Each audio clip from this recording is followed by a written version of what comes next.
Hello అండి, అందరికీ నమస్కారం. Welcome to Ayush. First time కానీ నా ఛానల్ని చూసినట్లయితే ప్లీజ్ సబ్స్క్రైబ్ చేసుకోండి. ఇవాల్టి స్పెషల్ రెసిపీ వచ్చేసి coconut chutney with dosa recipe.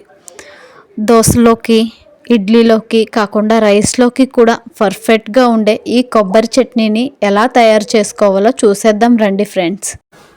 ఒక కడాయి పెట్టుకుని దాంట్లో 2 టేబుల్ స్పూన్ని ఆయిల్ని యాడ్ చేసుకోండి.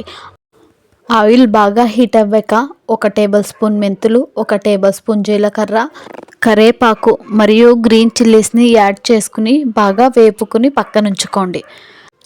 సన్నగా కట్ చేసి పక్కనుంచుకున్న కొబ్బరి ముక్కల్లో ముందుగానే ఫ్రై చేసి పక్కన పెట్టుకున్న వాటితో కొబ్బరి ముక్కల్ని కూడా యాడ్ చేయండి. అరగంట ముందే నానబెట్టిన పచ్చిశనగపప్పుని కూడా యాడ్ చేయండి.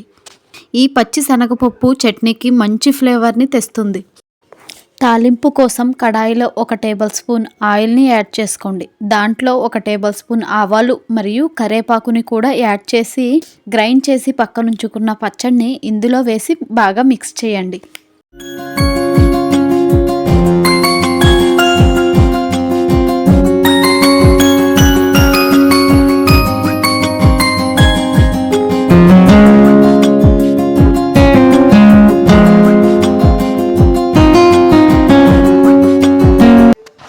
అంతేనండి, simple and quick coconut chutney.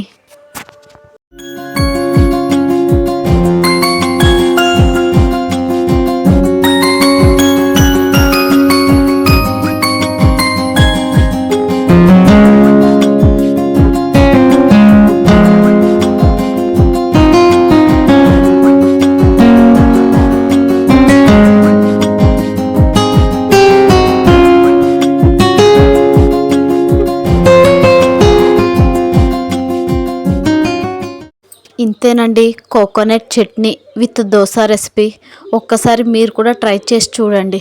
ఎలా వచ్చిందో కామెంట్ చేసి చెప్పండి. ఈ దోశల్లోకి కారపొడి మరియు నెయ్యి వేసుకుని తింటే ఇంకా బాగుంటుందండి.